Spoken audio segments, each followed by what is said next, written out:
And we are live, even though I'm not on camera. Guys, I'm trying to do something and it is not working. So I don't know how to do this. I don't know how to do it. I'm going to open up the live panel to anybody who wants to jump on while I try to figure out how to do this. What's going on, regulator? You can see we are on camera, and we never get on camera. But oh my goodness, it's not letting me edit the thumbnail. So whenever I try to edit the thumbnail, it's not letting me put your picture up. So I'm gonna have to figure out a different way to do this if it does not allow me to do what I want it to do. I'm gonna try this one more time through YouTube because it says I'm live. I see that I'm live, but when it comes to actually, okay, I hear myself. We're gonna get into the video, to the playback. Anybody catching this in a moment, but we got to get the thumbnail right because the thumbnail made by yours truly, right there, the moderator, is just amazing. So I come up with the ideas and he puts the vision into play. All right, so let's do it differently. Here's what I'll do. I think I can do it like this though, and we'll get it fixed, and then we'll get the live underway. Oh, okay, I see what happened. All right, let's go to here. Let's go to...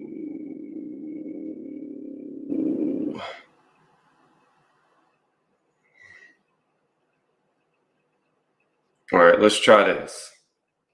Let's try this. It's always an issue. YouTube never wants me to do the thumbnails. They never, ever, ever, ever, ever, ever, ever, ever, ever, ever. Fury ducking and dodging again. That's right. Hold on, legend. We'll get into the talks about all of that because I'm going to get into how the Fury fangirls think that Dillian Whyte doesn't deserve the fight. We're going to bring all that up. We're just trying to adjust the thumbnail right now. So bear with me for a few moments while I try to get this underway. And then we'll talk about what this is actually about. I know. So I'm professional. Oh, that did not come out right. So I emailed it, but the picture is fucking huge. Uh-oh.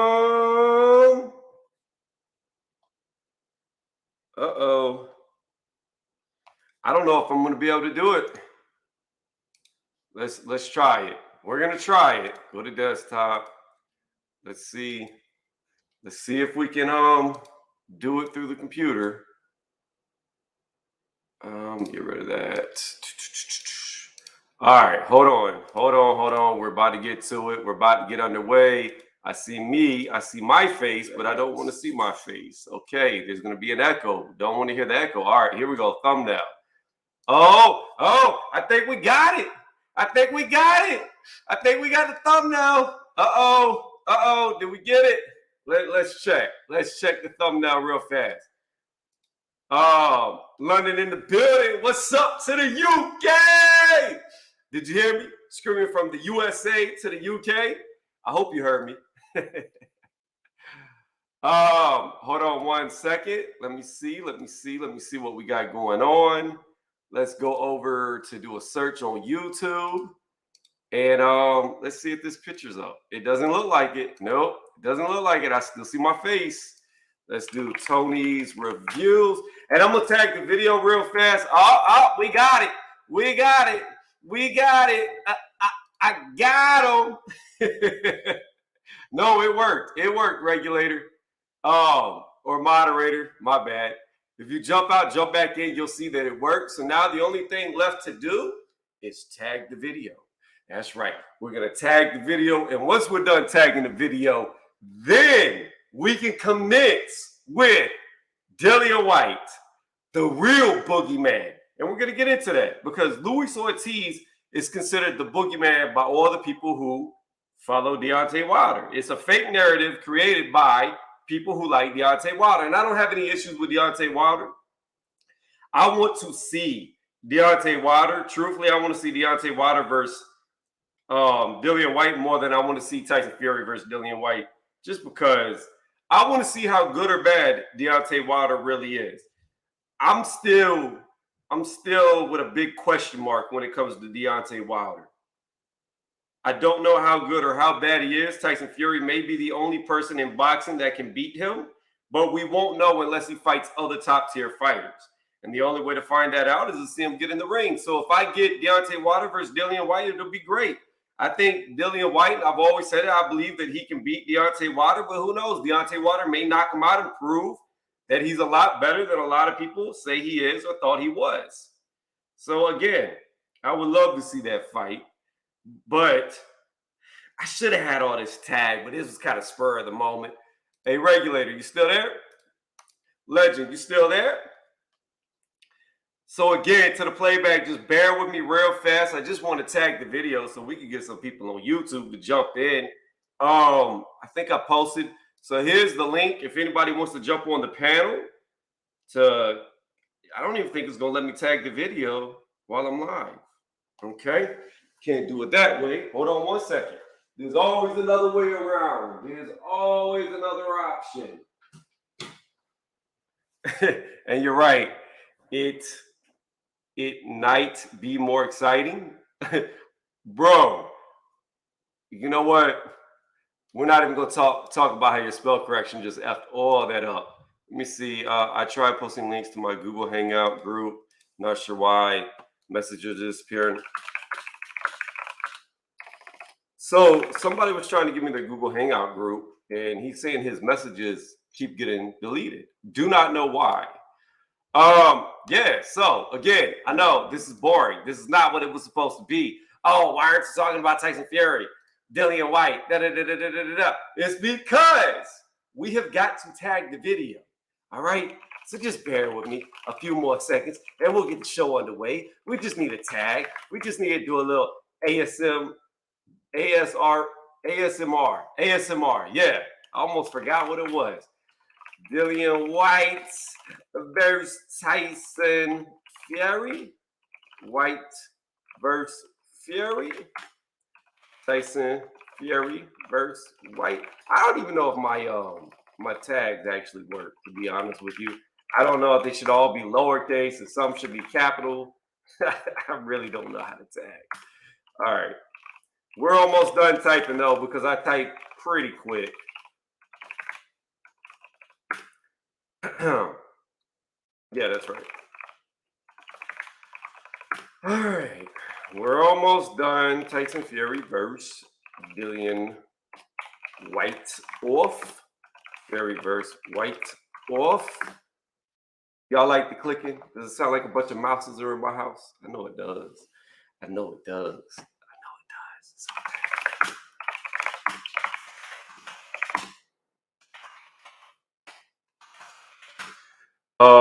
We'll do the zone boxing. Fury's with top rank boxing. We'll do ESPN boxing, ESPN plus boxing. We're gonna do British boxing tag because you know this is a fight for the UK. Although Tyson Fury probably wants to do it in America versus the UK, which makes no sense because that's where he's from. Tyson Fury ducks. Tyson Fury duck. All right, guys, we are almost underway. Again, I'm sorry to people hearing this on the playback. Just skip ahead. Just skip ahead. That's all you got to do.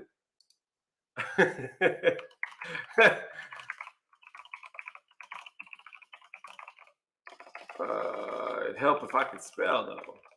Right. Fury, duck, Whyte. Tyson, Fury, Faye, Cates, Fury, Faye, Cates. All right, I think that's good enough. I think we got more than enough tags right there so we can get the show underway. I'm sorry about that, guys. Normally, I would already tag the video. But, again, this was spur of the moment, and my phone wouldn't let me in. Don't know why. So, what I'm going to do right now is I'm going to do it one more time. We're going to drop the link. So if anybody jumps on, wants to be on the panel, they're more than welcome to defend Tyson Fury. If they won't, the dude is a quack, duck. Now, They're about to go crazy for the typing tingles. I'm gonna just do a live where I type. I don't even talk. I just. It's gonna be a whole live. All right, so here we go. So first things first. First things first. Here's what we need to get into, and what we're gonna do is we're gonna share my screen, second screen, and you're gonna see guts. Did I freeze?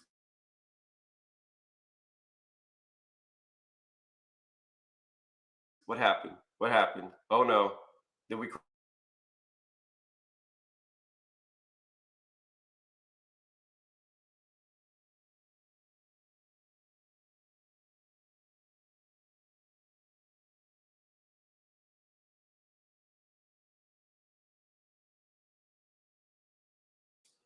And we're back.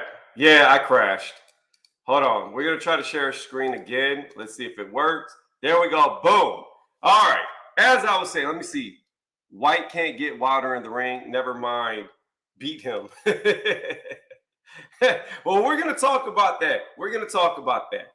So here we go. We have Gutsu over here to my left, to y'all's right, probably. I don't know how it looks.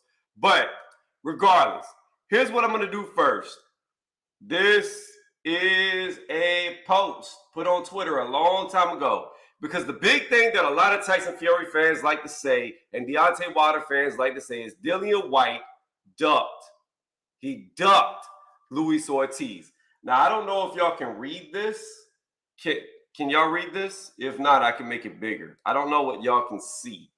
But if you can read this right here, it says Dillian Whyte released a $2 million contract to King Kong Ortiz. Now, here's the thing that we got to look at. All right. Where was that posted? In 2019. So let me see Luis Ortiz persons. Let's see if we can find what Luis Ortiz has been paid. All of his persons. That will help us out a lot. Okay. Well, it's regardless. So fight purse revealed. So right here, we don't even have to go further, because we're going to do time for time. So it says right here for Luis Ortiz versus Deontay Wilder. Wilder is guaranteed $2.1 million. Ortiz is only guaranteed $500,000 for stepping into the ring. This was wrote in 2018. So 2018 March, and then let's even do it even better. Let's do it even better. Let's go Luis Ortiz box rec. Let's see what he had in between this. And we just going to pull up facts right now, okay? So he had one fight that I don't remember, 2 fights. All right, let's see. Let's keep it 100. Let's keep it fair, because tonight we're doing research. We're doing research because we know that Dillian Whyte offered him $2 million for a fight, okay? $2 million. Last time I checked, if $500,000 was his highest payday, which was against Deontay Wilder the first time, that's 4 times the amount. So Dillian Whyte offered King Kong Ortiz 4 times his highest payday. Now, let's just look up Luis Ortiz versus. We're not even going to try to pronounce this. And let's see if the purse was revealed. Let's see how much he got paid. Because $200,000. Okay, so he went down in pay. All right. So that's what, 10 times. Dillian Whyte offered him 10 times the amount of that. So we have 4 times 10 times. And let's see this. Oh, it went up. Nope, he went up. So we'll round up from 375 to 400.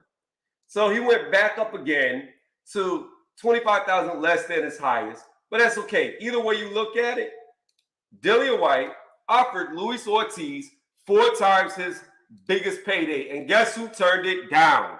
Ortiz. So that right there, what's going on? What's going on, Drew? What's going on, Drew? How you doing? Welcome. You're more than welcome to jump on the panel if you want to. So this right here gets rid of the notion that Dillian Whyte never wanted to fight Luis Ortiz. This kills it. This crushes it. It destroys it. It destroys it. Because we know Dillian Whyte in 2019 April offered Luis Ortiz 4 times his highest payday. Now, Deontay Wilder put out the ultimatum. You want to fight me? You had to fight Luis Ortiz first. At first, Whyte said no. However, we look here, and he decided to go with it. Luis Ortiz was the one that turned down the $4 million. Again, I will the $2 million, and I will restate 4 times his highest payday. So that right there kills one narrative that Dillian Whyte ducked and dodged and evaded fighting Luis Ortiz so he could get a shot at Deontay Wilder. Now, what we need to go into next is Anthony Joshua.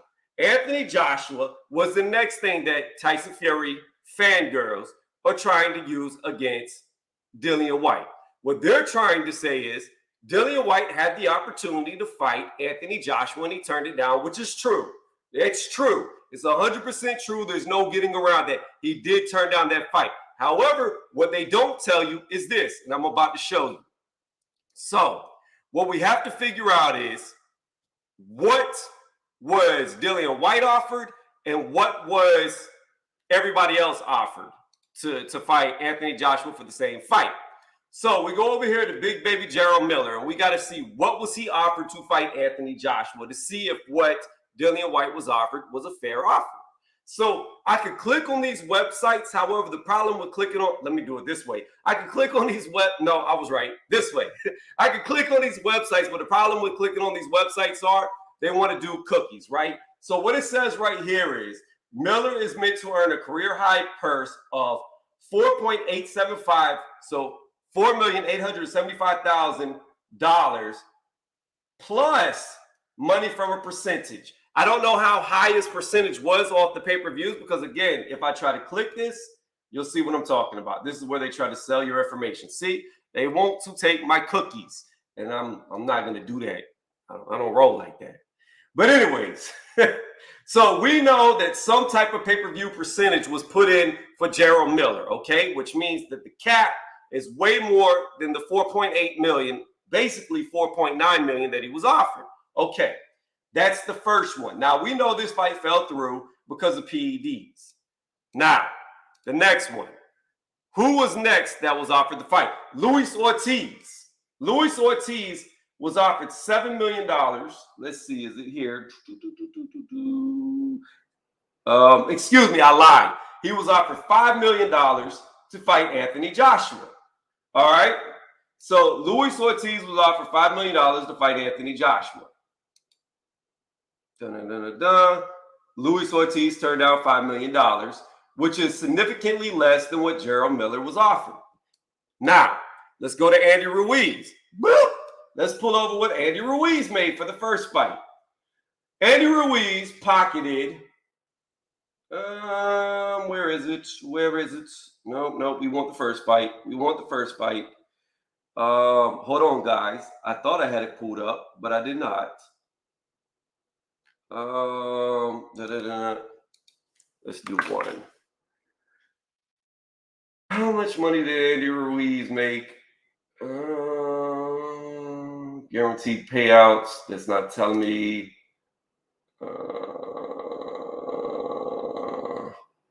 It's not telling me. I wish I could pull this up. This is the rematch where he made a lot more money. It'd be unfair. Okay, here we go. The Guardian reported that Andy Ruiz stands to earn roughly $7 million for his time in the ring with Joshua. So we've got $7 million. This one says 7.5 million pounds. So we'll just round down to $7 million. We'll say $7 million is what he was offered. We know Ortiz turned down the $5 million because it was significantly less. And Dillian Whyte also turned down $5 million. Do you see what I'm getting to here? Anthony Joshua, truth be told, lowballed Luis Ortiz and Dillian Whyte for the fight. So both the fighters turned down the fight. What's going on, Bolts? How you doing? So both fighters turned down the fight. They both saw the $5 million, and they said, we're not going to take it. It's not enough money. You offered these guys, Gerald Miller, almost $5 million plus a percentage of the pay-per-views. You're giving me a flat payout of $5 million, which is way less. We're not going to do it. 2 fighters turned it down, and 2 fighters were offered more. Miller and Andy Ruiz, as I just showed you. So if you consider that a duck, that AJ did not offer Luis Ortiz and Dillian Whyte the same amount that he was offering Miller, or the same amount that he ended up giving Andy Ruiz, then I guess it's a duck, I guess. I think he lowballed Luis Ortiz and Dillian Whyte, and respectfully, I don't hold it against them that they both said no, because at the very least, they could have offered the same amount of money. So those are the cases right there that a lot of people who don't like Dillian Whyte use against him. This is what I don't understand. If you are a Deontay Wilder fan, we know that Deontay Wilder, in fact, let me pull it up so nobody can be like, that's not true. That's not true. That's not true, because Deontay Wilder is ranked #1 in the WBC currently as a heavyweight. Now he's talking about retiring. I don't want to see him retire. Again, I will restate. I believe Dillian Whyte can beat him, but I don't know. I don't know if Deontay Wilder knocks out Anthony Joshua, knocks out Usyk. I've always said that I think Usyk, Wilder is the only one that could beat Usyk, because I think he's the only one fast enough to hit him. I've said that from the beginning, stylistically. But I don't know. Deontay Wilder may be able to beat every single heavyweight outside of Tyson Fury. I don't know. I think he'll lose, but I don't know. We won't know unless we see Deontay Wilder in the ring with them, and that's why I don't want him to retire. I want to see how good or how bad Deontay Wilder really is. Now, for whatever reason, this WBC website is not wanting to load. I'm trying to pull it up for y'all to see the rankings of their heavyweights, 1 through 10, because I want to show y'all before I get to the point I'm trying to make about why Deontay Wilder fans should be praying for this. And I'm coming to a point, I don't understand what it's doing. Let's pull it over here. Here we go. Tyson Fury. Okay, here we go. Tyson Fury is the champion, okay? So currently, this guy right here, the duck right here, the belt suits him because mallards have the green heads. So this suits him because he's about to duck from everything we've been seeing, from what Frank Warren's been saying, from what Bob Arum's been saying. We know he's about to duck. So let's go down. Right here, you got to look. Oh, no, go right here. So we have Dillian Whyte is the interim champion, which means that if this dude ducks, by default, Dillian Whyte is automatically here as the champion. He doesn't have to fight anybody. He doesn't have to do anything. If Tyson Fury drops the title, that's it. Dillian Whyte is by default is the champion. Now, if you go below here and you actually look at the rankings, look who is #1. Now, we know Joe Joyce has a silver title. This doesn't matter. These are lesser belts. And you can see right here that they restate that Joe Joyce silver right here. But he's ranked below Deontay Wilder. And I agree with that ranking. I think Deontay Wilder deserves to be #1. Now, I love the channel. I go over there all the time. Lady Chan, very good channel. Very good channel. But I don't agree with her saying that Deontay Wilder should not be #1 in the WBC. I understand what she's saying. Within the last 2 years, he's had 2 losses, 2 knockout losses on his record. He doesn't deserve to be #1. My counter to that is this. Deontay Wilder did not get knocked out by 2 different people. It didn't happen like that. Yes, he has 2 knockout losses on his record, but they were to the same fighter. So when you lose ranking, to me, you lose less losing to the same guy than you do losing to 2 separate people. It doesn't look as bad to me. You lost the first time, because we know the first one was a draw. Regardless how you feel, it was a draw. So they fought the second time. So I'm using the second one as like the actual first fight, because the first one draw. Doesn't matter. So you lost the first one. You had the rematch and go into the second one. Couple of things here. You can't hold it against Deontay Wilder that he's only had 2 fights in 2 years. That was Tyson Fury's doing. That was Tyson Fury's bullshit, like what he's doing right now with his WBC title. Instead of just taking the bout and saying, let's go fight, he's on the bullshit again, holding up the division. At least you can make the argument that at least Deontay Wilder was fighting people when he had the titles. Now, did he fight Dillian Whyte, who I wanted him to fight? No, he didn't. And I'll get to the chat in just a second because I go on tangents and rambles, and I'll shout out everybody in just a moment. But look, at least least Deontay Wilder was defending the title, fighting people. Tyson Fury's had the belt. He did absolutely nothing. He beat Deontay Wilder, made it go all the way through arbitrations, tried to get out of his contract not to defend the belt, and he finally legally got dragged into the fight, which stalled Deontay Wilder from being able to fight. You can't hold that against him. Again, I come back full circle to Deontay Wilder's only lost to one man. He has 2 losses on the record, but they both come to the same fighter. And if Tyson Fury is really the best guy out there, then there's no shame in losing to the best. Okay? So now, if you look at Deontay Wilder and Tyson Fury, right?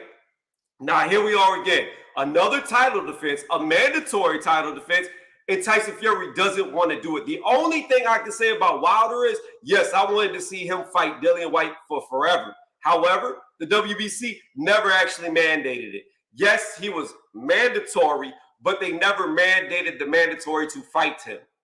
So, and I take that back. I scratched that out. Yes, they did. They did finally mandate it whenever Dillian Whyte was going into the Pulev fight. Excuse me, Povetkin fight. When he fought Povetkin and he lost.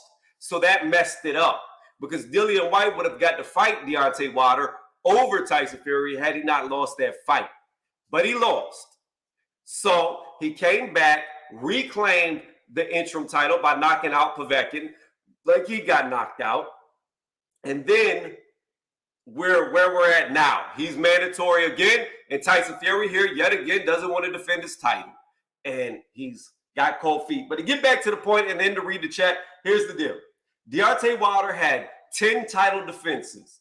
Now, however you want to look at that, one of those defenses was a draw, but he had 10 fights that he had to strap around his waist. What's going on? How you doing, New Media Today or Coach Malachi? So he had 10 title defenses where he had to strap around his waist, and I think that grants him to be number 1 in the WBC. I agree with him being number 1 in the WBC. And to get full circle to the point, Deontay Wilder fans, y'all should be doing this. Y'all should be doing this because at 36 years old, Deontay Wilder will probably never fight for a title again. Even if he stays in boxing, he'll probably never have another title shot. But here's the deal. If Tyson Fury drops that belt, Mauricio can now mandate, he can't make the fight for a vacated title, but he can mandate Dillian Whyte to fight Deontay Wilder. He can do that. And there you go. Deontay Wilder's now back in the mix. And maybe we'll get Wilder, AJ, Wilder, Usyk. Maybe we'll get Whyte, AJ, Whyte, Usyk if Tyson Fury vacates. Now let's go to the chat. All right, scrolling up. Here we go. Drew Titan was in the building. What's going on, my dude? Vote Shoot K is in the building.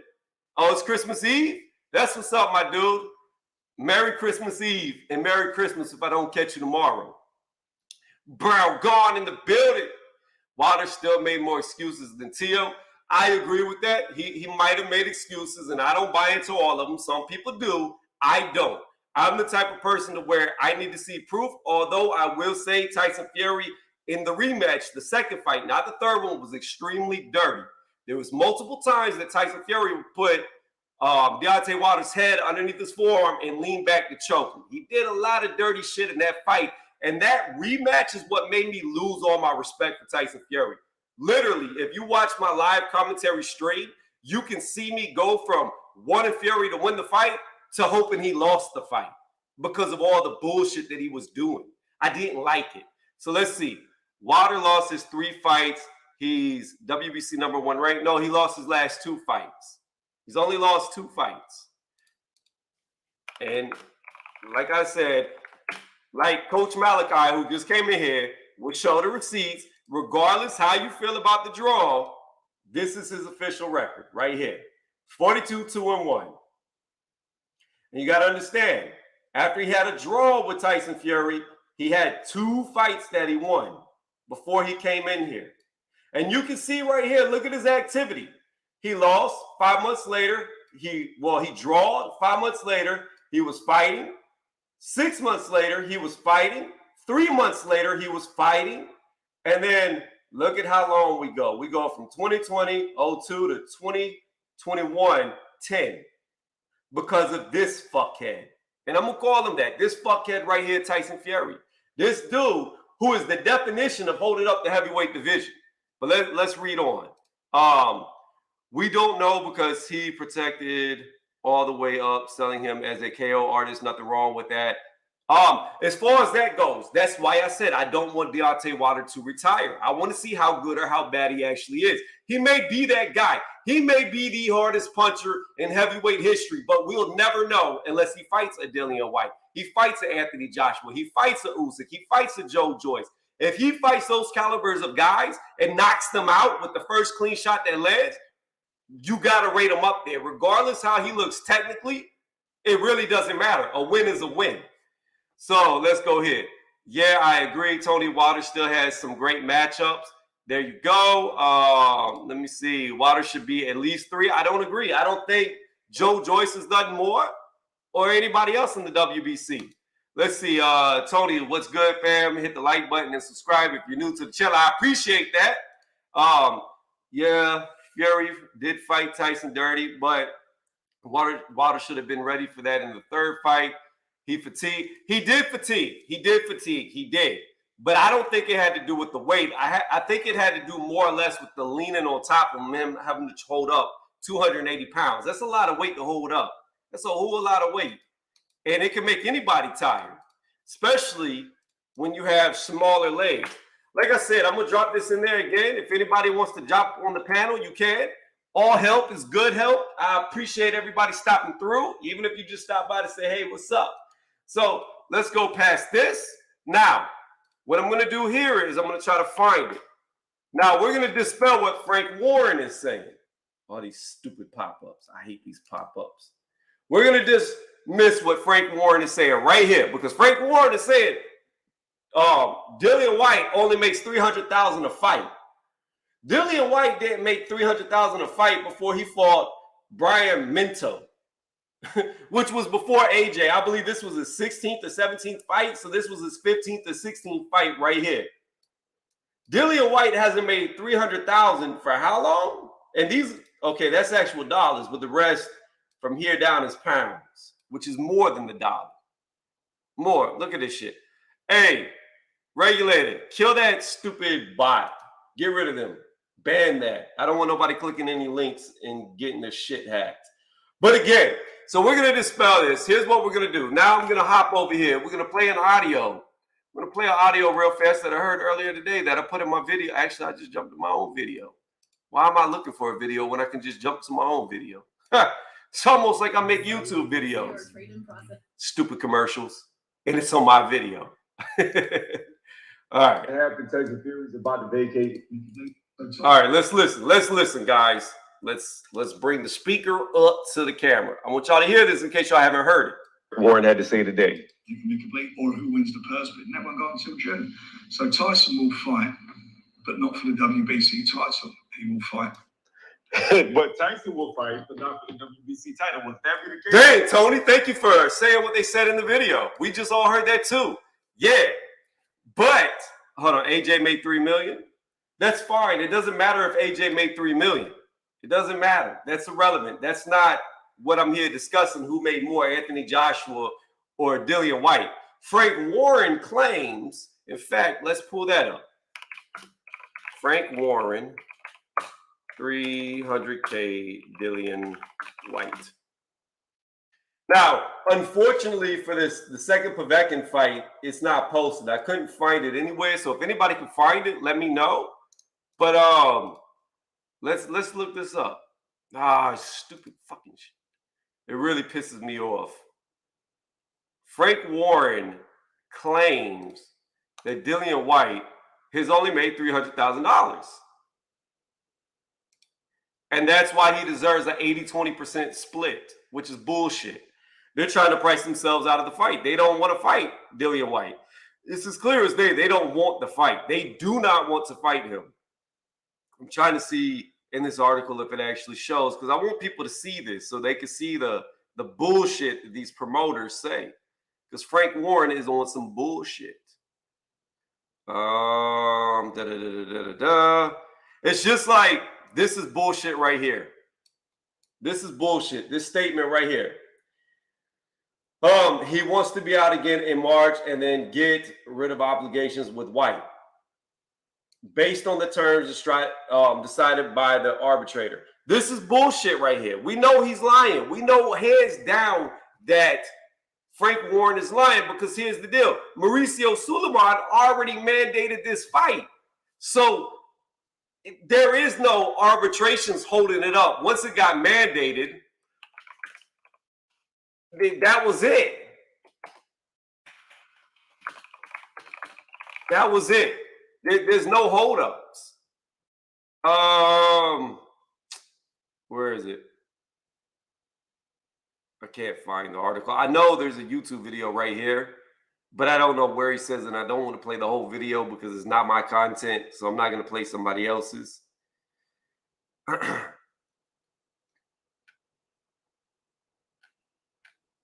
Regardless, it doesn't matter. So we know that this is bullshit right here. What Frank Warren is saying is bullshit on this aspect because the fight's already been mandated. If it's been mandated, then arbitrations isn't holding it up. Obviously, I would assume that the arbitrations are over. What role is Dillian Whyte's arbitrations playing in Tyson Fury's decision as it relates to purse splits? I have no idea. From my understanding, what Eddie Hearn said about the fight was that they were in arbitrations, not for purse splits, but to get mandated the fight. Now that it's been mandated, now they're making sure that it's by the WBC regulations, I guess the splits are. I don't know. But it doesn't matter because at the end of the day, here's what we know. Once a fight is mandated, the fighters amongst themselves have 30 days to get their shit together, or it goes to purse bid. If it goes to purse bid, we know the winning bidder can set the splits to however they want, which within the regulations of the sanctioning body. What we know is interim titleist holder can get up to 45%. So if DAZN, Matchroom, Eddie Hearn outbids Top Rank, guess what? They control the split and it'll go to 45%. There's no arbitrator needed for that. That's just the way it is in boxing. It's the way it's been forever with purse splits. He who controls the pot, controls the splits, controls the money. That's just what it is. And I guarantee you, Eddie Hearn's going to do everything he can to take control of that fight. If the fight has been mandated, would Tyson Fury be allowed to? No. Unless there's some hocus pocus new, we just created these rules like we created the franchise belt yesterday type thing, Coach Malachi, then no. Because once you're mandated to fight, you have to fight your mandatory. That's why you're mandated. You're mandated to fight them. You can't get out of it. If you do get out of it, you're stripped or you have to vacate. Either way it goes, if he's stripped or vacated, Dillian Whyte is now the real WBC champion. See, the thing about it is it's not an email belt. People can't say, it's just like with Devin Haney. It was never an email belt. Dillian Whyte fought for the interim title. He won the interim title. He won it. So he already won the belt. He is the WBC champion if the WBC champion isn't there. By Tyson Fury not fulfilling his obligations, he won't be there. So therefore, the interim becomes the real champion. It's kind of like the walls are closing in on this dude. What do you want to do? The only thing Tyson Fury can do, the only thing he can do is vacate if he doesn't want to fight him and claim, I'm the lineal champion, and he's the Ring Magazine champion. That's all. But you know what the problem with that is? Both those titles are imaginary. There is no real Ring Magazine belt. There is no lineal title that you bring to the ring. So it sounds good. It sounds real good. But it don't mean anything. You're grasping at air like it's not there. It's a title by name only. There's no medal. There's no gold that goes with that. It's just the idea and the thought that, oh, you're the lineal. Oh, you're the Ring Magazine. However, Ring Magazine can pick and choose who they want to be their champion at any given time. It's not like lineal where you beat the guy, then you become the man. No. Ring Magazine could say, okay, Dillian Whyte, Deontay Wilder fight. Boom. Whoever wins gets the belt. Exactly. It doesn't exist. Boom. Whoever wins out of them two gets the WBC title. Usyk, AJ fight in the rematch. Boom. Whoever wins out of that gets, really 4 straps, but 3 major titles, 1 lesser. Then, when Undisputed happens between Dillian Whyte / Deontay Wilder and AJ / Usyk, when they fight and you have an undisputed champion, Fury not being included, the Ring Magazine can be like, nope, that's our new Ring Magazine champion right there. He's got the ring belt, the undisputed champion. And then all Tyson Fury would have is lineal. That's it. But here's the deal. What I've noticed about Tyson Fury is he gets to do this shit all the time.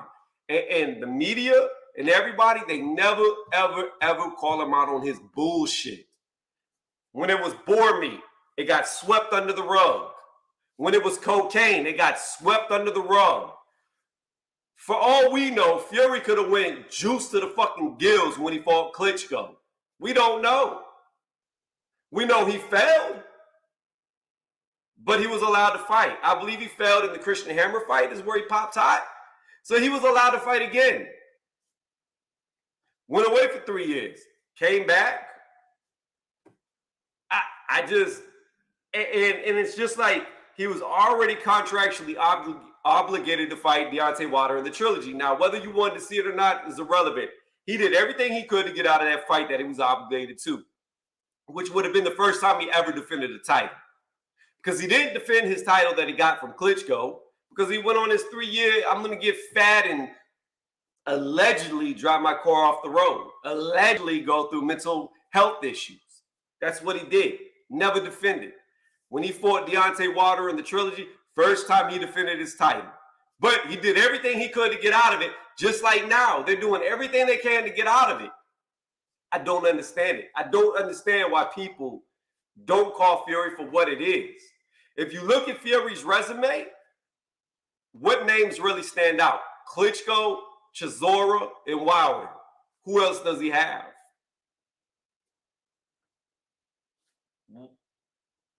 Wallin may be good, but we don't know. We don't know. We might have got the Otto White fight, but we didn't. We don't know how good Otto Wallin really is. Tom Schwartz, is that a world beater? What about, what was his name? Zephyr Safari? What about him? Was that a world beater? Who does Tyson Fury have on his record? He has gotten so much credit for beating Klitschko and in the rain, and then now he's beating Deontay Wilder. But where are all the big names on his resume? See, these duck moves has really made me start to analyze Tyson Fury's career. It's really started to open my eyes to look at Tyson Fury.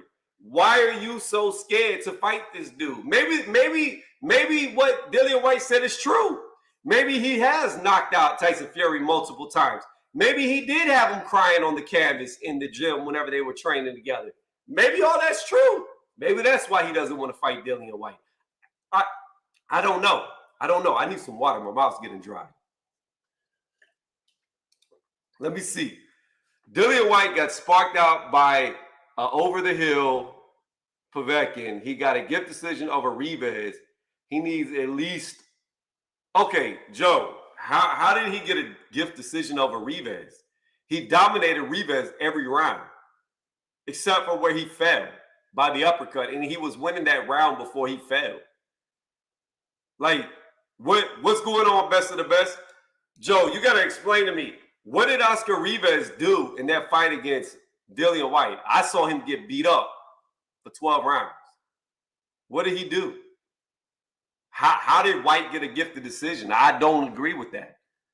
Whyte got dropped by an uppercut, that is true, but that fight wasn't even close at all. It wasn't even competitive outside of the one round. Then he did. I give you that. He got knocked out by Povetkin. He got put to sleep in the 6th round. Or was it the 5th round? I don't remember. But what I do remember is this. When he fought Povetkin, he was winning. Maybe he lost the first round, but from there, he won every single round. And after that, the round prior to him getting caught, he had knocked Povetkin down twice, dropped him twice in the round prior. Dominated the matchup. Came into the 5th round. Maybe it was the 5th round, because in my mind, I'm saying 5th round. So he comes into the 5th round and gets hit by an uppercut. One shot, was winning the round, got caught by one shot and got put to sleep. Lights out. Instant sleep mode. Okay? But what did he do? He woke up. He said, I want to fight Povetkin immediately. Immediately. No warm-ups, no tune-ups, no nothing. Put him back in front of me. What happened? He got right back in there with Povetkin and picked up where he left off. Dominated him in the rematch until he knocked him out. Completely one-sided dominated him. Just like he was doing the first time. Except in the second one, he didn't get caught. But when we look at Povetkin, didn't he break AJ's nose by the same uppercut that put Whyte out? He was giving AJ a lot of issues early in the fight.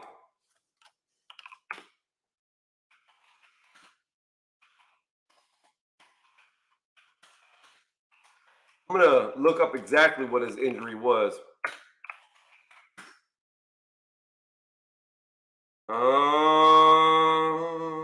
It was an eye injury. I thought he broke his nose.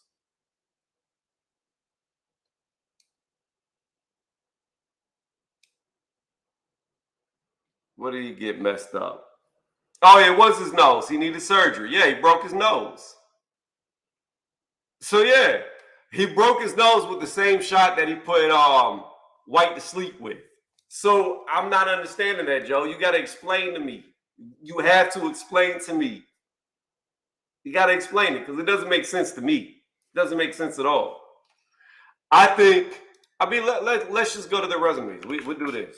We'll do this. You got to understand, Chisora, who Tyson Fury beat, so did Dillian Whyte. They both beat him twice. They both knocked him out in the rematch. So let's look here. Let's look at Dillian Whyte, and let's look at Tyson Fury. Now, if we're going to go resumes, let's see how many names that stand out to us. Oh, both right. Here we go. Whoop. All right, stop lagging. Let me get rid of that. Let's come over here. Actually, I need to go back over here. There might be some stuff that I didn't see. Let me pull up my YouTube real fast before we go into this. Boom, boom, boom, boom, boom, boom. Okay, hold on. Hold on, guys. Hold on. Hold on. I'm just bringing up the YouTube so I can see. So here's what we're going to do.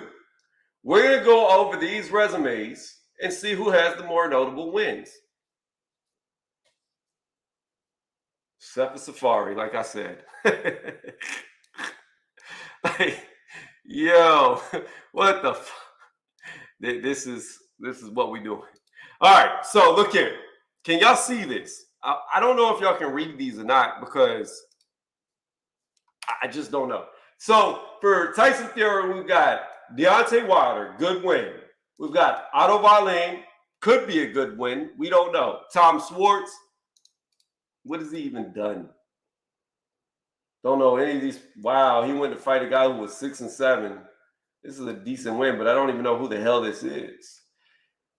All right, so Tom Schwartz has disappeared. So we have Deontay Wilder, and I'll give him Wallin. Wallin could be a good win. So then we go to Pianetta. Nope. Safari? Nope. Klitschko. Great win. So we got 1, 2, 3. 3 names. Christian Hammer.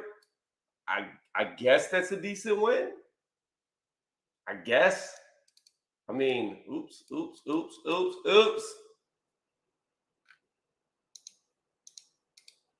I guess. I mean, not really. No. I can't even give him this. I mean, we know the name, but it's trash. All right, Chisora. So we give him 4. We got 1, 2, 3. Where's Chisora? 4 notable names. Now, Steve Cunningham is a big name, but again, that was a cruiserweight. How do I blow it up? I don't know how to blow it up bigger. Does that work? I don't think it's going to. There, is that better? Let's take me off the screen. Maybe that's better. Anyways, so Steve Cunningham is a good name, but I'm not going to give it to him because this was not a heavyweight. This was a cruiserweight, and unlike Usyk, this was his first fight, I believe, at heavyweight. So I'm not going to give him this. And then we could go through here. None of these guys we're going to know. He fought Chisora the first time, but we're not going to know any of these guys. Only reason why we know John McDermott's name is because a lot of people from the UK claim that he actually beat Tyson Fury. I didn't see the first fight, so I have no idea who won. So we've got, let's go back through it. Deontay Wilder, Wallin, Klitschko, and Chisora. 4 heavyweight names that stand out on his resume. Now let's go and see if we notice any of the names on Dillian Whyte's resume. We've got Povetkin. So we got 1. Marius Wack, that was a 2-week stand-in. I know the name, but probably nobody knows that name. So we got 1 with Povetkin. We got 2 with Ruiz. Ruiz, who is now the Bridgerweight champion. Chisora. We've got Chisora. We've got Joseph Parker. Lucas Brown's name actually stands out to me because he had a title. Now, he got stripped of his title for PEDs, but as you see, when Dillian Whyte fought him, he was still undefeated, coming back after being caught on PEDs. Robert Helenius, we know that name. Now, let's go over to Helenius. Let's go to his first loss.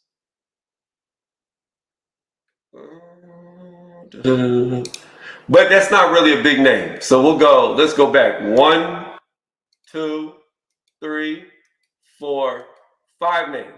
5 notable names. I mean, I know David Allen, the White Rhino, but that's not really notable. Did I already count Chisora? Yeah, I did. So 5 notable names. Anthony Joshua. 6 notable names. And then it's going to be none. So we have 6 notable names, and then it's just going to be, how do you place Helenius? What do you think about Helenius? Where do you rate Helenius? Do you put him in there? Do you not put him in there for a notable name? Because we all know that I loved it when Helenius did this. When he knocked out Onaki, we know I loved it. We know I loved it both times. So I don't know if you put Helenius for his 7th name, but we love it that this dude, this fat, sloppy, Pillsbury-shaped dude, we are happy that this guy lost twice. But so arguably 6 or 7 names that we have on Dillian Whyte's record that he's fought compared to maybe 4 if you count Otto Wallin. Okay, so if we're not going to count Helenius, then we can't count Otto Wallin. So then you drop Fury down to 3 and you drop Whyte down to 6. I'm just saying, Whyte has the better resume. To me, he's got the better resume. He's got the more notable names that he's beat. And I'll do that. We'll take out Helenius. We don't need him. But the fact of the matter is, to come back full circle, if y'all can read this right here, I'm going to read these numbers to you. Joshua, he made $1 million. Chisora, he made $1 million. Lewison, he made 450,000 pounds. David Allen, he made 400,000 pounds. Tan, he made 500,000 pounds. Helenius, he made 500,000 pounds. Lucas Brown, 800,000 pounds. Parker, 1 million pounds. Chisora, 1 million pounds. Ruiz, 1 million pounds. Wack, 1.5 million pounds. Povetkin, the first time, 4 million pounds. Don't know what he made in the rematch. But the point of that is, to come back full circle to where I began, we know that Dillian Whyte was making more than $300,000, like Frank Warren claims. So, and right here, boom. Yes, Whyte has the better resume. Now, you could argue that Tyson Fury has 2 better wins than Whyte's resume, but who has the actual better resume is Dillian Whyte, by far. So, I was hoping some more people would jump on the panel, being that I've been live for 54 minutes. Had some people come through, support. That's cool. They show love, you know. But I don't really have too much more to say on Dillian Whyte, other than we know Tyson Fury is a duck if he doesn't take the fight.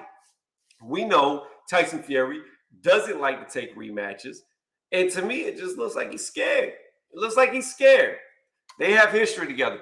Hey, John Fury, Big John Fury makes me laugh. Talking about, oh, we're not going to give him the fight because he made fun of my son. He called my son bad names.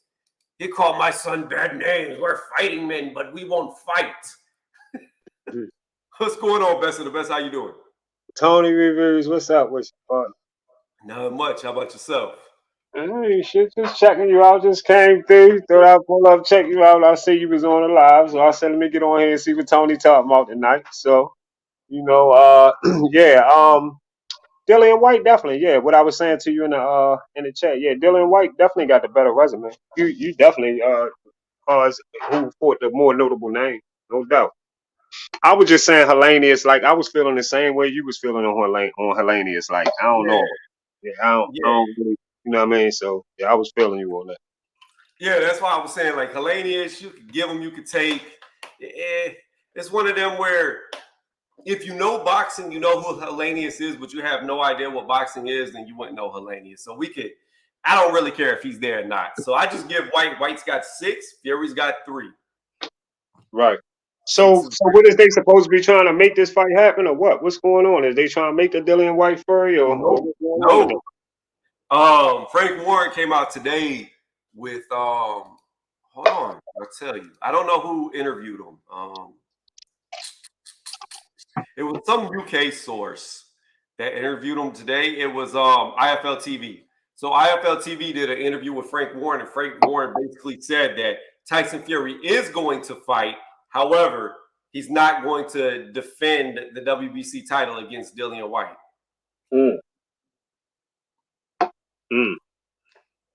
So Tyson Fury, you never know what he going to do neither, because he plays so many games. Man, Tyson Fury just need to just go ahead and just let that motherfucking belt go and get the fuck up out of here, man. He ain't going to fight no more. He ain't going to play games with us. He need to just stop it. He wasted a bunch of fucking time.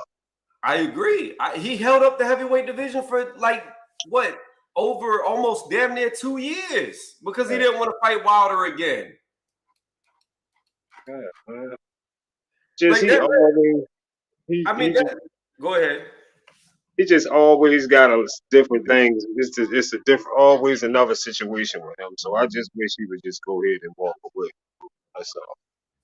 Yeah, I mean, I think Tyson Fury is always full of drama. He's going to do whatever he wants to do. He doesn't care about who mandatories are, obviously. And he's going to duck and dive and go whatever direction he can go. The one thing I can say is, whether you like Dillian Whyte or not, to anybody listening, the dude will fight anybody. We know that about Whyte. He'll fight. So at least I know with Dillian Whyte, he'll go for undisputed if he gets the belt. I wish they let Dillian Whyte fight Wilder. That's what I want to see. I want to see it more than Fury. Go ahead and let that go down. Wilder right now should be fighting at this point in his career. Since he done went through the little situation he went through with Fury, I think he needs to just jump out there and fight a lot of the guys that we've been waiting for him to fight anyway, before he fought Fury. Fight a Dillian Whyte or fight a Joseph Parker.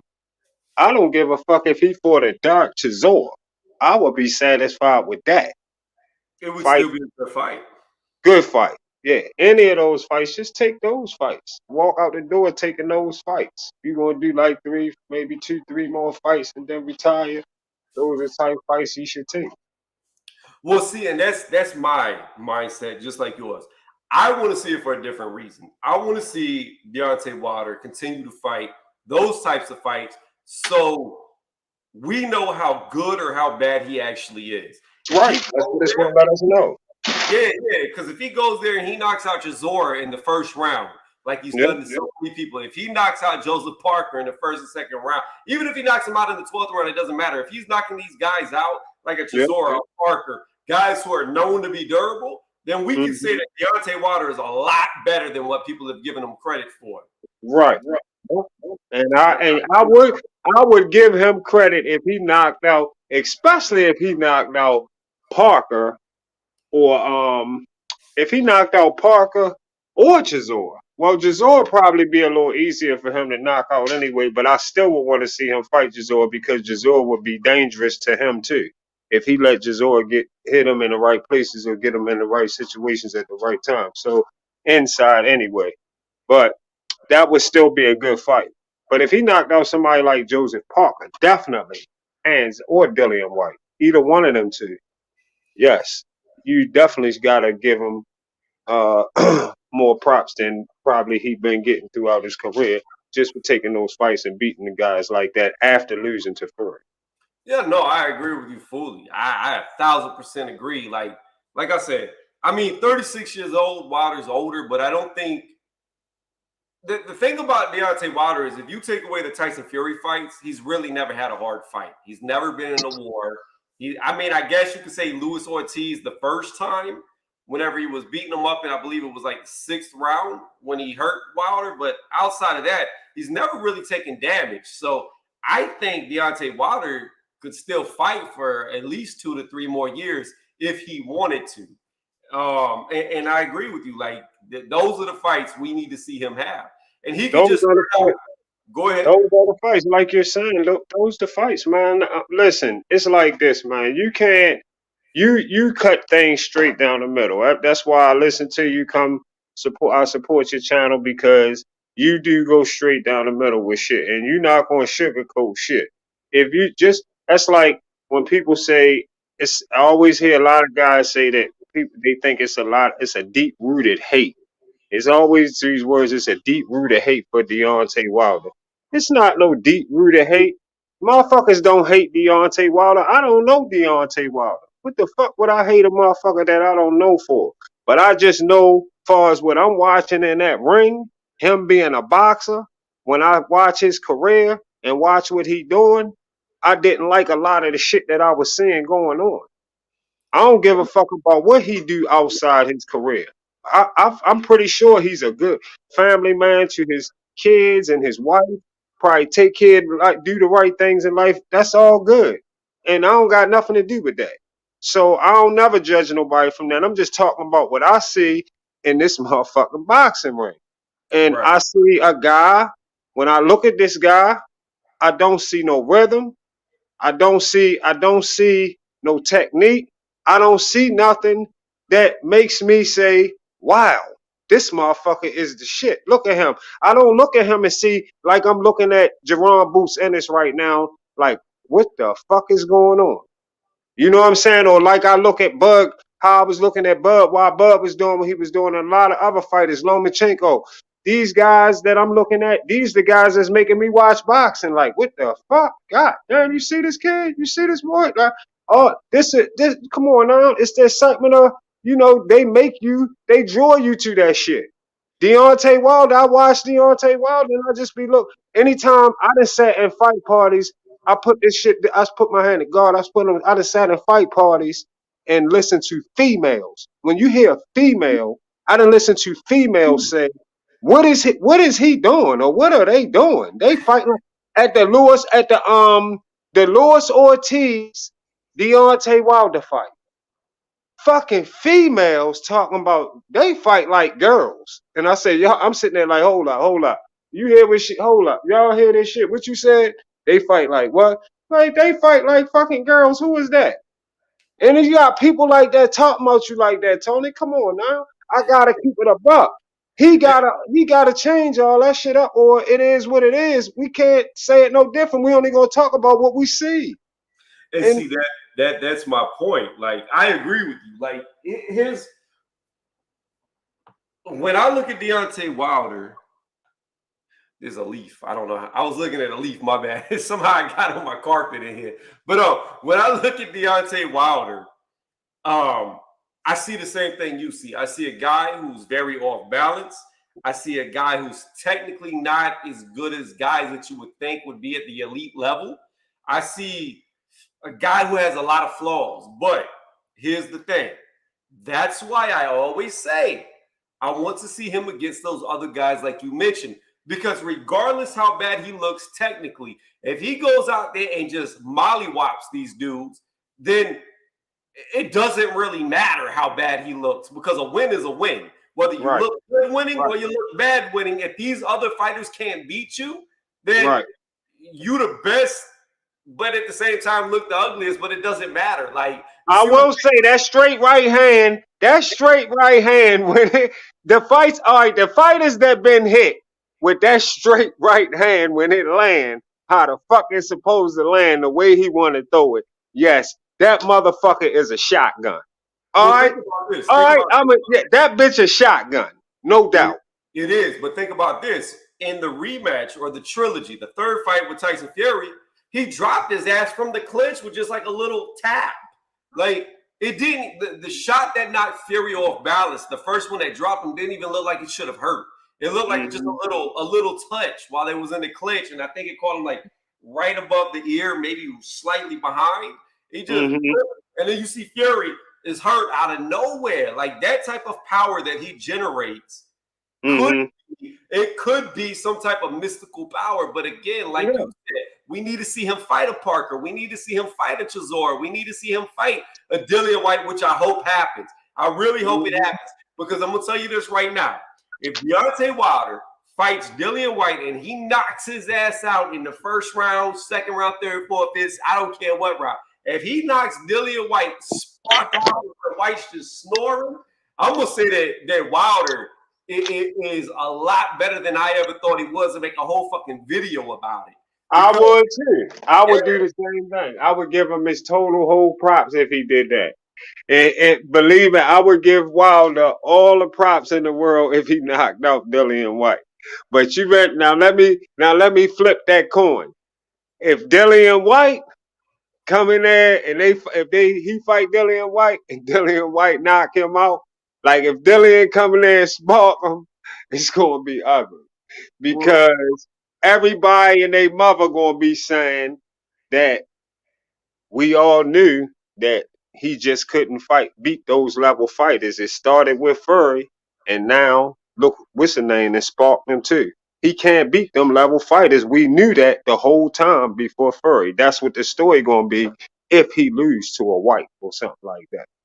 Especially if he get knocked out. I agree with you. I agree with you 1,000%. So you summed it up perfect. If Dillian Whyte beats Deontay Wilder, people are going to be like, so what? We knew he wasn't good. He's supposed to beat him. However, if Deontay Wilder goes out there and sparks Dillian Whyte, then people are going to just be like, yo, this dude is way better than we thought. So really, if you look at it, it's more of a lose-lose for Dillian Whyte taking the fight than it is Deontay Wilder, because if Deontay Wilder fights him, a lot of people are thinking that he should lose. You know what I mean?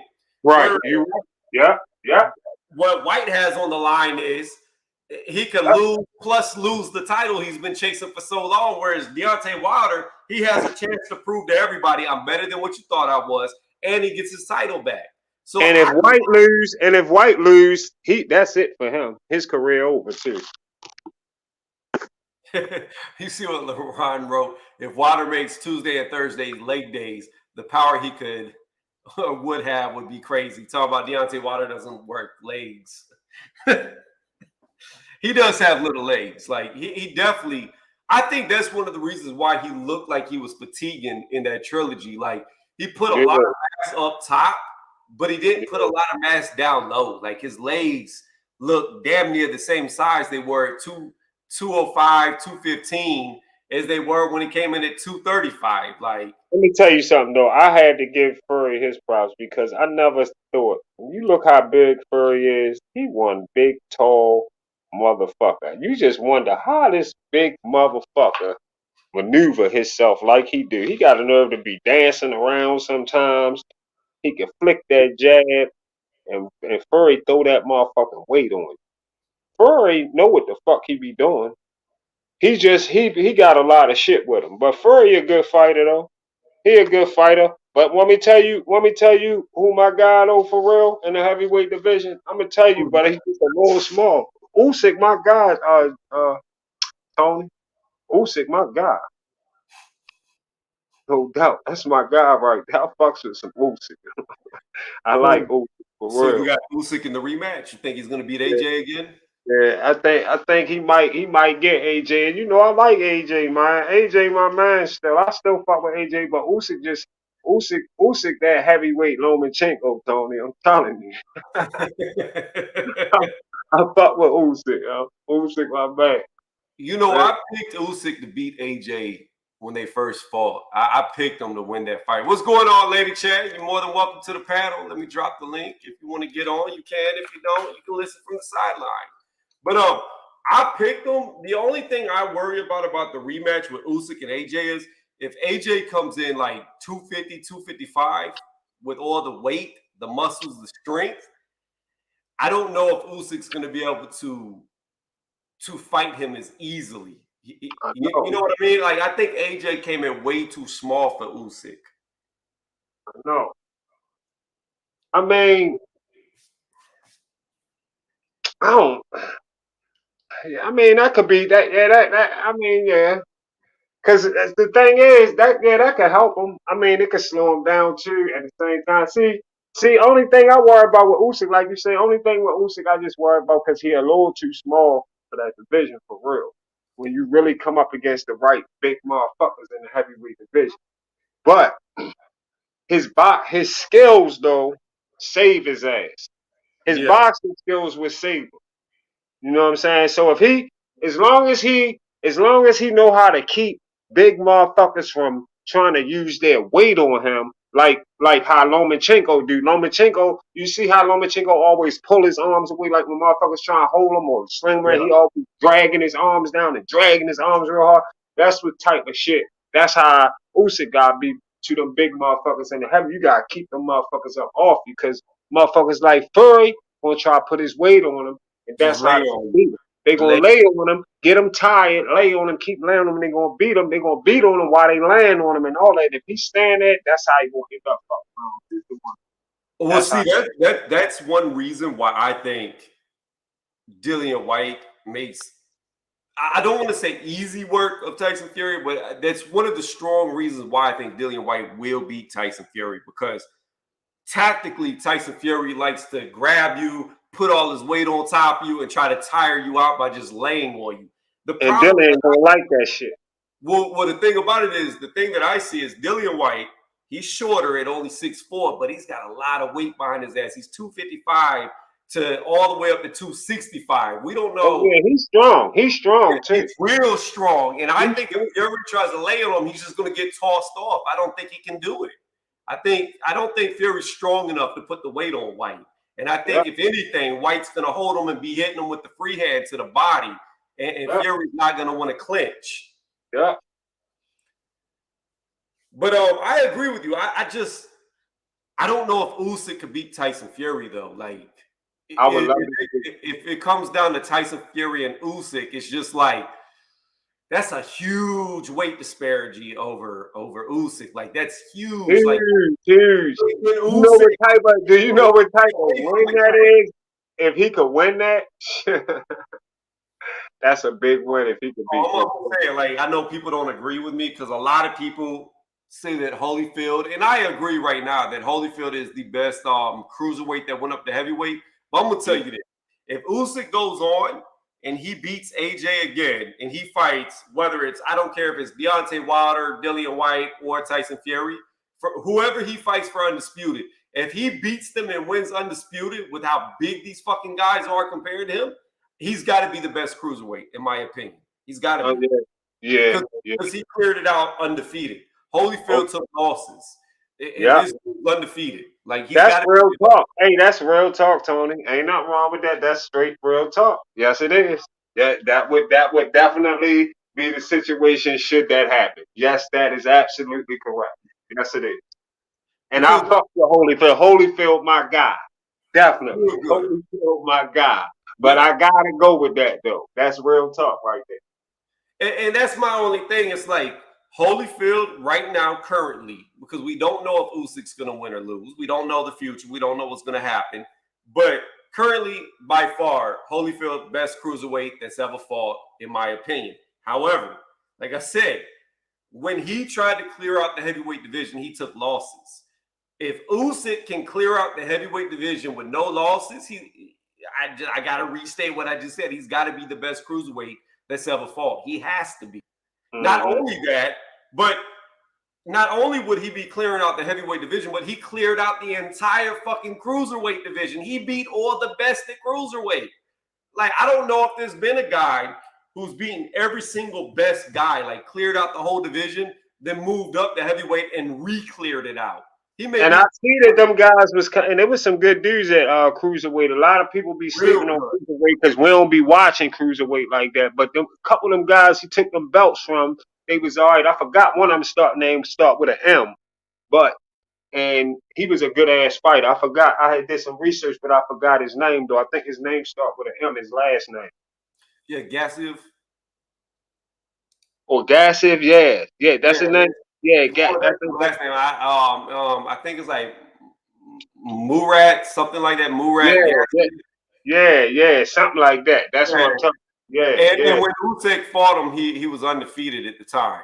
Right. So he beat Breedis. Well, Breedis has got an M name too, isn't it? Like Marius Breedis or some shit like that.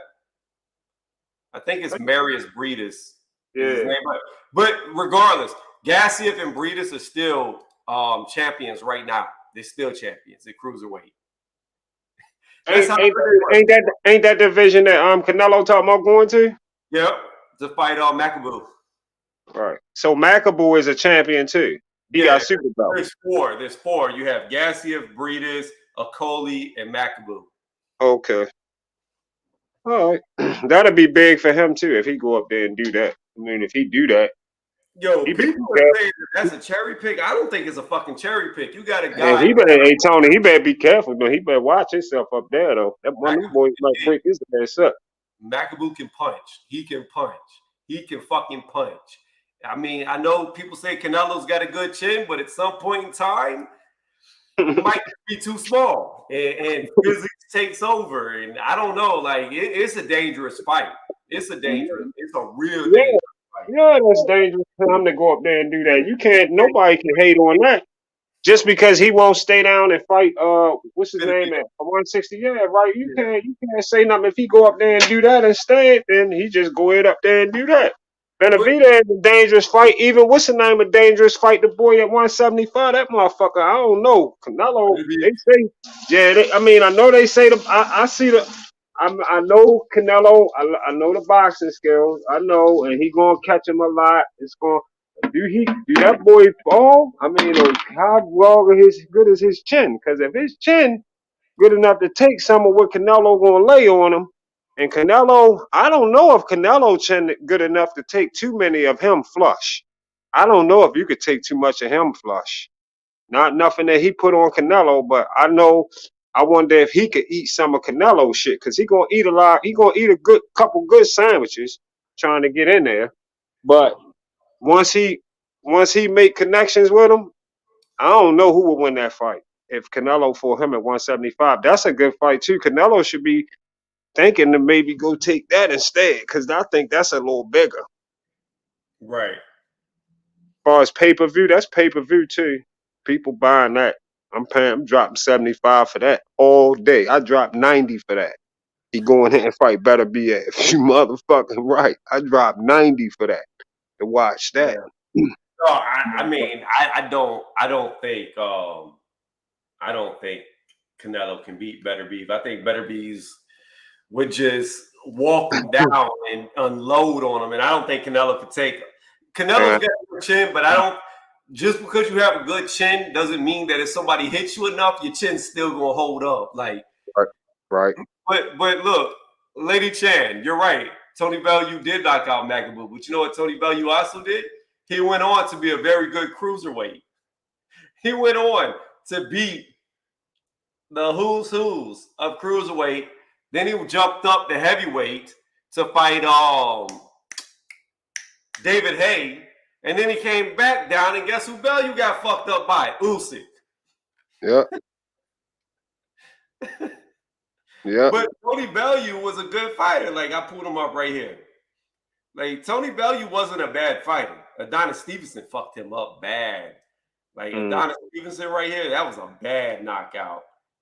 But when Tony Bellew moved up to cruiserweight, he did a lot better. He looked a lot better. So, she said that Macaboo was going to lose because Tony Bellew knocked him out. But Tony Bellew had like 20 knockouts, I think is what it just said when I had it up. And Bellew went. That's still going to give him I mean, no matter how you look at it, though, that's gonna give Canelo them 5 divisions. You know why he want them 5 divisions. He want them 5 divisions to match Floyd. That's all that shit about. I know, I agree with you fully. So he already matched them. That'll be matching him on the 5 divisions, and then really he ahead of him because when you cut it down the middle, he went undisputed at 168. So Yep. he kind of jumped ahead of him now. He's only going to fight, I think it's 2 more. If he fights 2 more champions, whether they were current or ex-champions, if he beats 2 more champions, he ties Floyd for the most champions beat. If he beats 3 champions, he's now beat more champions than Floyd ever fought. Okay, so Tony, so now we got that correct. I'm glad that you brought that up right now. So that, and you answered the question all in while you were saying that. Now I got a chance to catch somebody saying that. Okay, so there are former champions they talking about too, along with people who had belts. When they say all the champ, like the 23 champions Floyd beat or whatever the fuck they say. Yeah. It's current and Former. ex-champion. Okay, thank you. Thank you for updating me on. Because I didn't had to put videos out about it, and I always been worrying about. I've been trying to figure out how the fuck they I'll give you an example of one I can tell you right off the top of my head. Whenever Floyd beat Ricky Hatton moved up from 140 to 147, and that was considered a champion that he beat, even though Ricky Hatton didn't have a title at 147. So. Okay. Yeah, so it could be former or current. Just like for Canelo, it counts former or current as well. All right, so if you counted up Floyd's current champions when they were current, you would come up with probably, because I got a total of like 7 belts. That's what I got. I got the belt at 130 by Hernandez. I got the second belt with what's the name? The one that posed to beat him at 135 that he posed a loss to, but they gave him the win. He won a belt right there too. That's the second belt. Then he won a belt at 140. And did he win 1 belt at 140 or did he win 2 belts at 140? Because he didn't fight Costa Tszyu. Costa Tszyu had like 2 or 3 belts his damn self. At the same time Floyd had a belt. So Ricky Hatton was the one that ended up beating Costa Tszyu, and then he moved up to fight Mayweather. But yeah, Mayweather never fought Costa Tszyu when Costa Tszyu was considered the man of the division. So Mayweather only fought 1 champion at 142 before he went to 147 to fight De La Hoya, right? Yeah, I believe he only had 1 title. I mean, I could look it up. Hold on. Well, no, I that's how it went. It had to go like that. And then at 147, he got 3 titles. Because he had 3 titles before the retirement fight. He had 3 titles. It was 1 title left, and that was the title that Kell Brook had. Kell Brook hadn't been beat yet. He ain't go up this fight Triple G yet. He was undefeated. He had the IBF belt when Floyd was getting ready to retire after Floyd fought Manny. And then Floyd picked Berto instead of going for undisputed in that fight, which blew me about him right there. That blew the fuck out of me. I like your retirement fight. You ain't gonna go try to take undisputed for your retirement fight? Come on, Floyd. So that kind of blew me. Floyd, he only had the WBC title when he was at 140. Yep, figured that. Told you. And then at 154, he won 1 belt. He won 1 belt at 154, and I think that was the belt that he won from Canelo. But that fight was fought at 152 pounds, not 154. Right. People always never bring that. Right. He definitely drained him. And he drained her, and you drained a Canelo. And let me tell you, I know why he drained a Canelo that barely could make 154. And I can say why he could barely make 154. Because the motherfucker had to try to make his own weight class 155. Because he could barely make 154. So if he could barely make 154 and he trying to make a weight class that people starting to call Canelo weight back then when he was doing this shit, 155, motherfuckers calling that Canelo weight.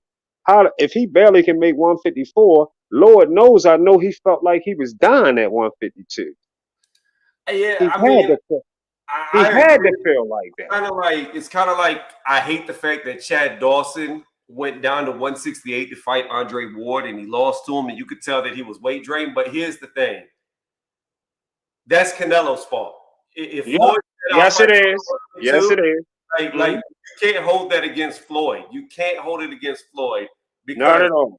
Canelo agreed to the terms. Then that's his fault. If he And was that's why I don't take that from Floyd on that. I usually won't even say shit about it. He just got the Canelo win, but I always say, but you won't rematch him though. And you talk that shit from outside right now about what you would do with him at 160 and come back. You wouldn't dare come back to fight him, Floyd. You know that.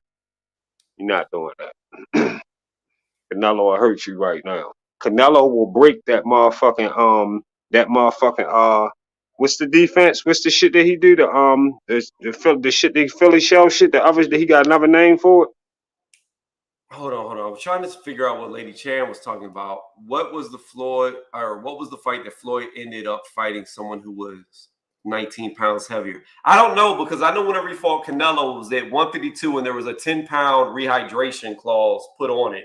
So that meant that Canelo couldn't weigh more than 162 by the night of the fight. Ask her to look through Floyd's resume and tell us which fight is she talking about that was 19 pounds heavier than Floyd, because I don't remember the fight.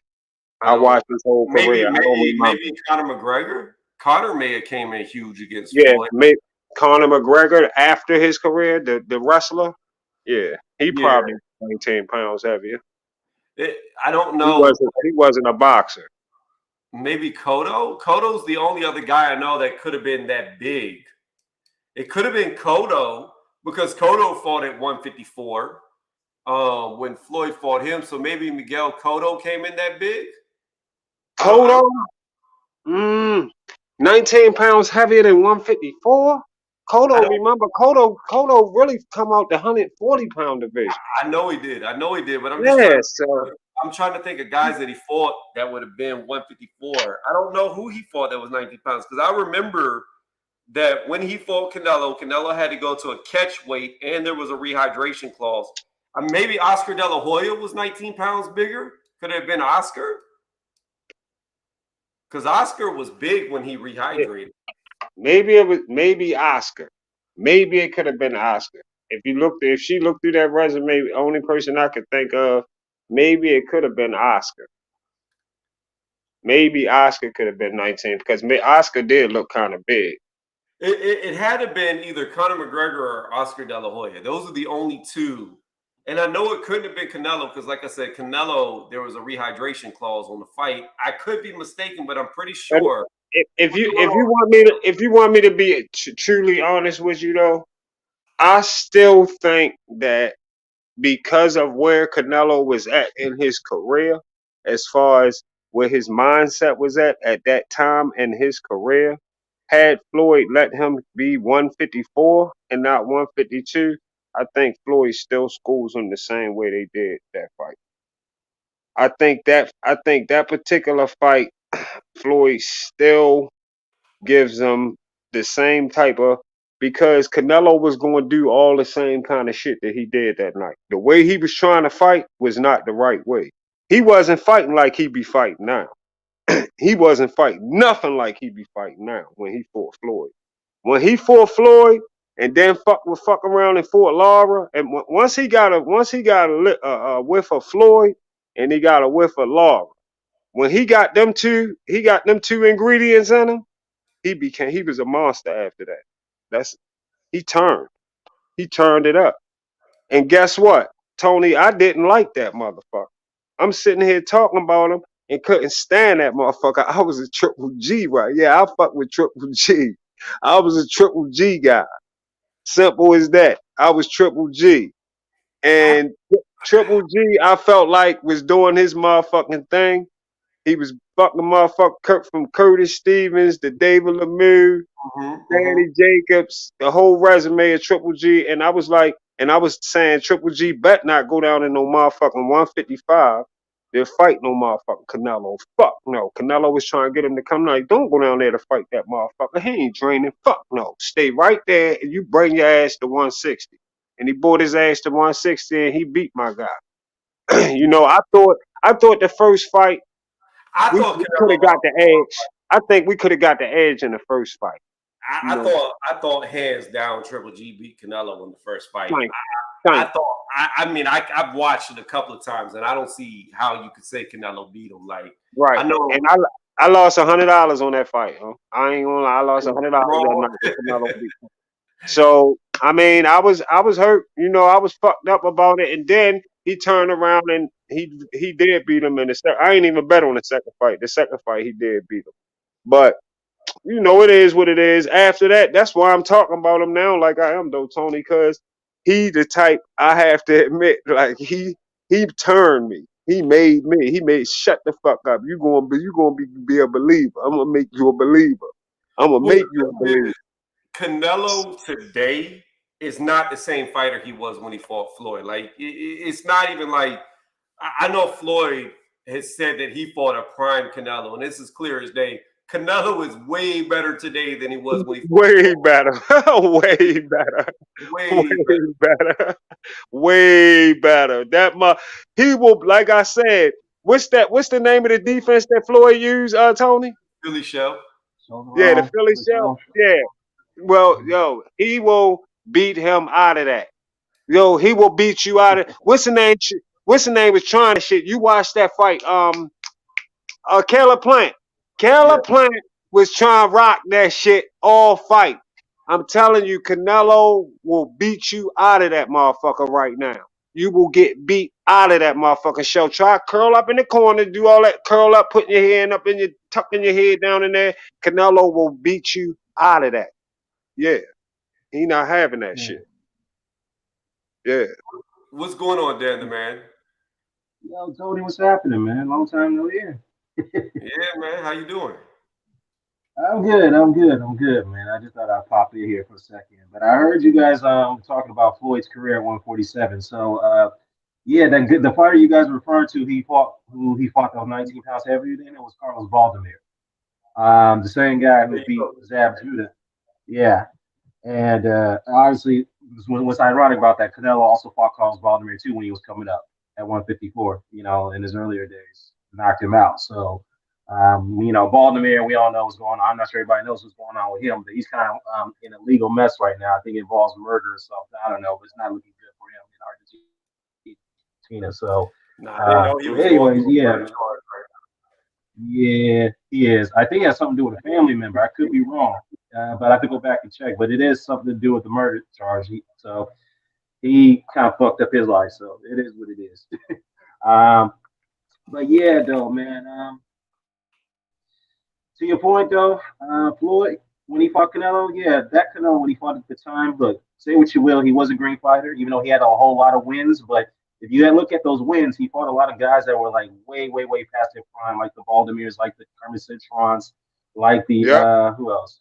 Shane Mosley. I mean, that was a good step up win. I'll give him credit for the Shane Mosley win, whatnot. But he was still green. I mean, you could tell you know, the difference between that Canelo versus the Canelo today, because if you look at it, I kind of somewhat compare it to where Zuma Nelson when he fought Salvador Sanchez. Rest in peace, Salvador Sanchez, the great Salvador Sanchez, many years ago. When Zuma Nelson took the fight on 2-week notice, and you could tell Zuma Nelson was pretty green because he never fought anybody on world level before the Sanchez fight. But at the time, he took Sanchez all the way to 15 rounds before he got stopped. But after that fight, what did Zuma Nelson do after that? He became welterweight champion. He beat a lot of great fighters, Hall of Famers, and became a Hall of Famer. Night and day. You see that version of Zuma Nelson then before he fought Salvador Sanchez versus the one after he fought Salvador Sanchez. Night and day. He learned a lot. Sometimes a fighter can learn a lot after they lose. Yeah. Sometimes losing ain't bad. That's why I tell people you can't always be. Man, losing ain't never bad, man. You right. Losing one thing, that's what's wrong with boxing today. What's your name? Yeah, Dan Man. Huh? Dan Man Boxing, bro. Oh, Dan Man Boxing. Okay.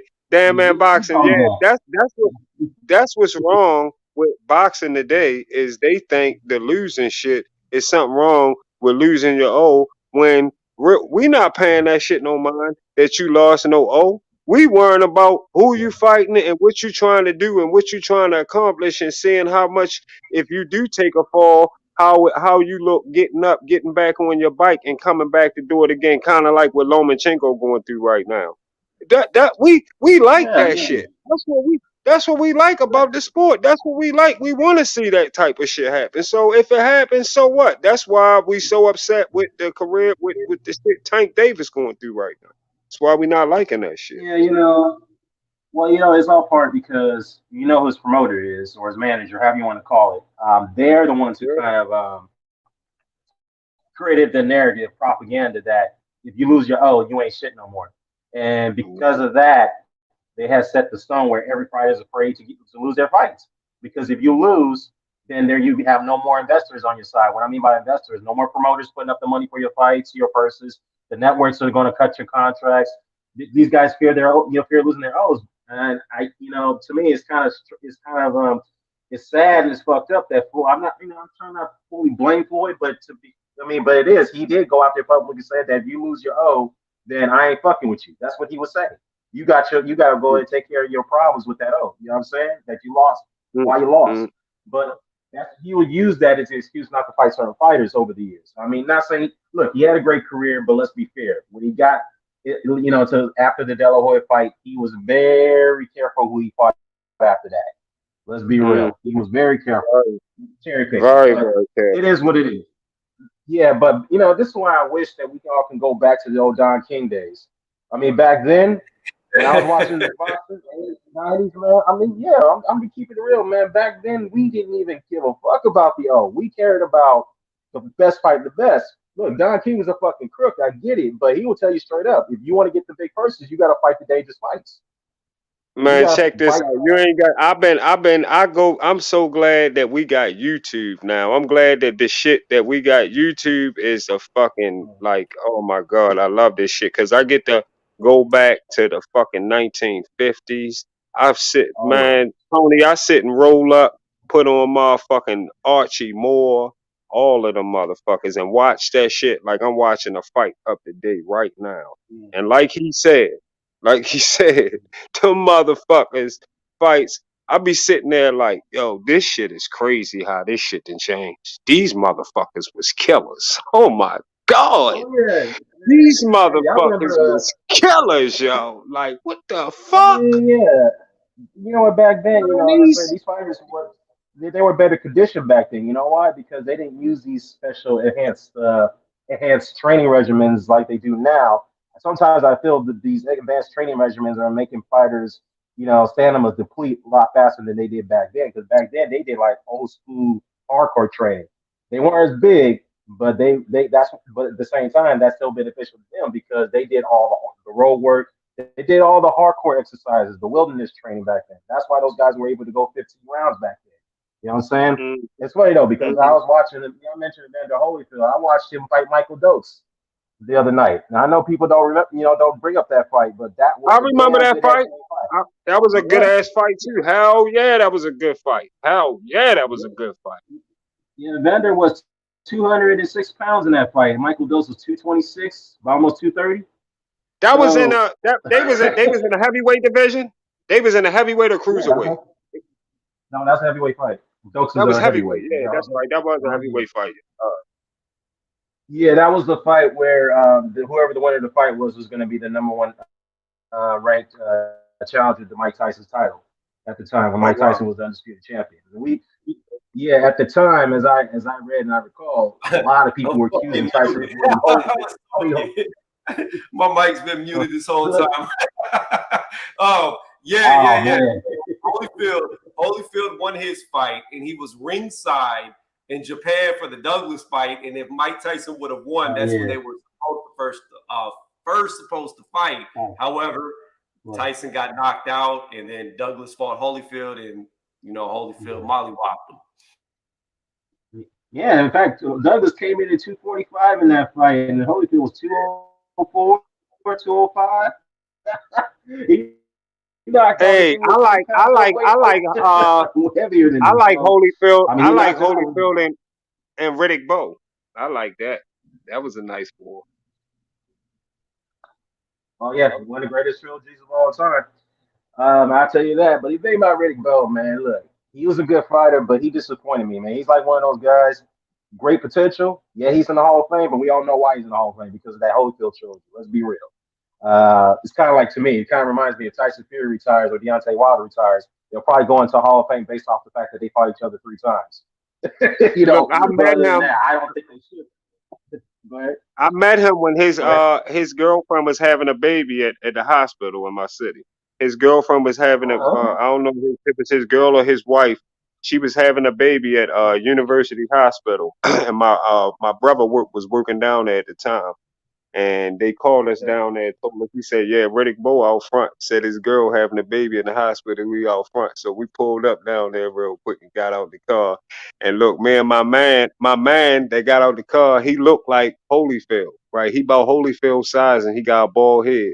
And Riddick Bowe was leaning up on the car, right? And we walked over there and he like leaned up off the car, like, whoa, like he put his hands up, like, whoa, back up, whoa, what you doing? Like, he said, you look like, and like he was playing and shit, right? And my man, we was like, what the fuck going on? He was like, oh boy, you look like my man and shit. You look like Evander. You look like Evander for a minute. I was like, I said, he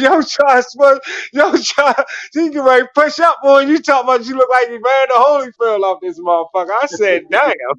Yeah, he was a cool dude though. He was cool. He was a big motherfucker though. His Yeah, hey, hands big as shit. He long as a motherfucker, big as a motherfucker too. yeah, Bo was like 6'4", 2. I mean, if he was in Yeah. shape, he was like 235 or whatever. But when he was not in shape, he was like blow up to like 250 or something like that. But yeah, man, He hey, was told it us he after would the have knocked time? Rockman. He told us he would have knocked Rockman out. We asked him, will he fight Rockman? They said, because, he was in Baltimore. So you going to fight Rockman? And he was like, Rockman don't want to fight. I'll knock Rockman out. Y'all go talk to Rockman. Rockman know about me. I'll knock Rockman out. We was laughing and shit like, oh, all right. I said, Look, and let me ask you this: when did this happen? When you saw this, man? When you experienced this, was this after the second Holyfield fight or the first Holyfield fight? This was after the second. Him and Holyfield was done. They had already had both of their fights. They ain't fight no more. Oh, okay, that's after the loss. Okay, that's probably why he acted that way because he ain't got over that loss.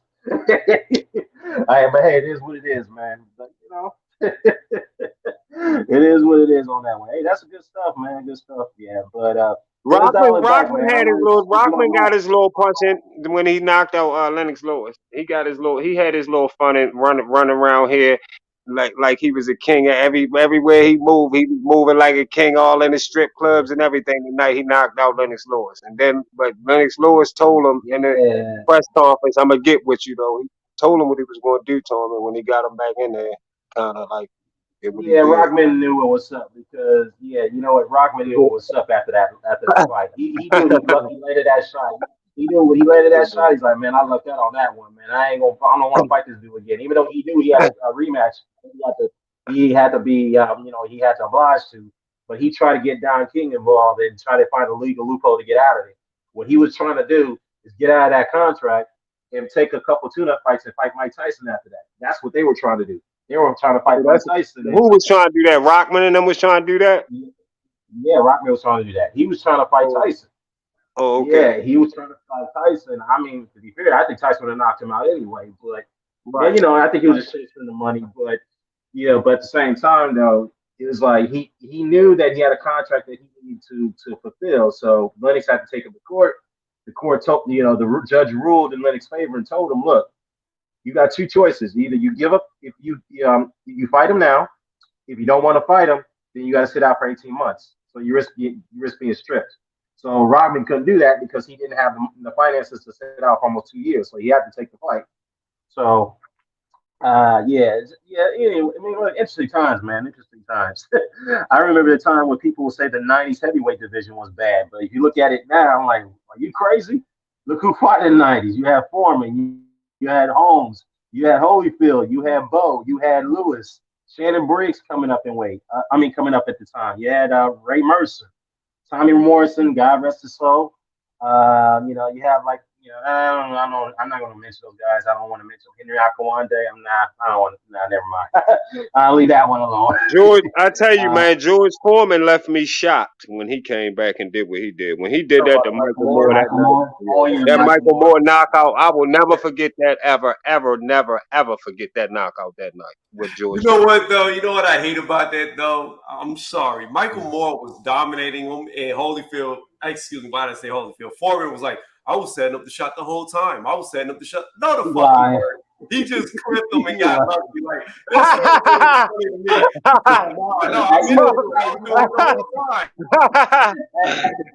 that's funny to me. Hey, Tony, you say he just clipped him.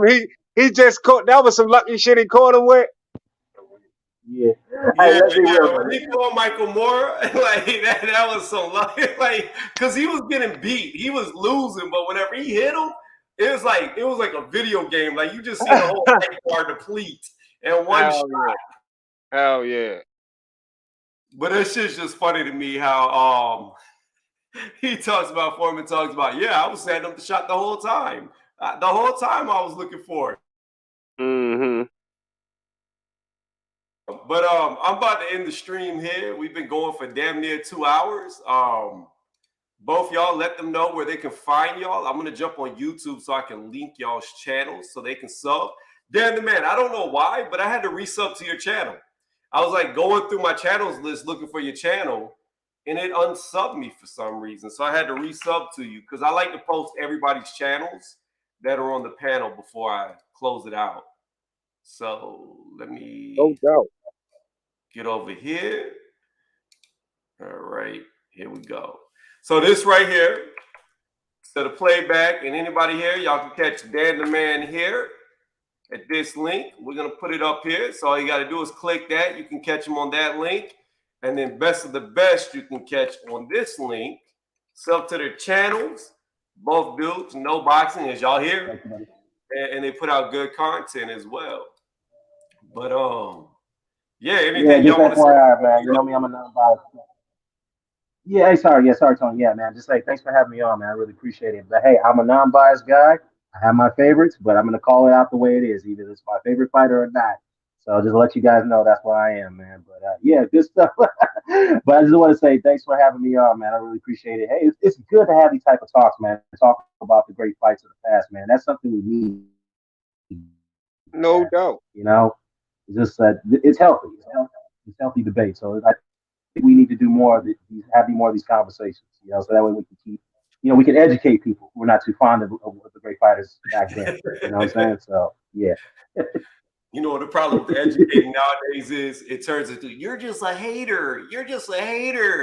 You just don't like them. No, we're trying to tell you the facts. Like, you're the one getting emotional over facts. But no, I appreciate you coming here because you're helping me out by just being on the panel. All right. No problem, man. No problem, man. Yeah, we definitely got to hook up again. All right. Oh yeah, for sure. Best of the best. You want to say anything before I close it out? No doubt. It definitely was a pleasure. You know, coming on. Appreciate you having me on, no doubt. And y'all check me out on I'll be dropping something probably tomorrow morning. I have something new out there for y'all. You want to come visit me at Best of the Best? Come check me out. Spade is Spade, no doubt. But yeah, Tony, I'll be looking for you to maybe when you come back on, we'll get back on again somewhere in the near future, no doubt.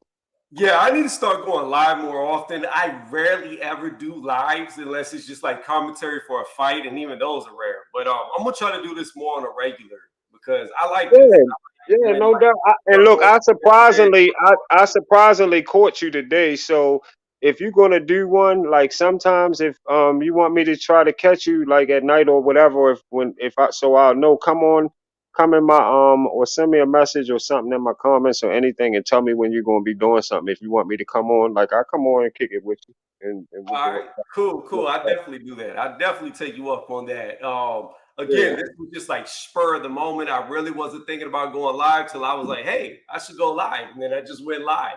So yeah, I can definitely send you a message the next time I do it. But on that note, I'm gonna go ahead and end it here. Everybody, All y'all right. have a good night. It is almost Christmas Eve. And if I don't see anybody else, y'all all have a Merry Christmas. And thank y'all again for joining.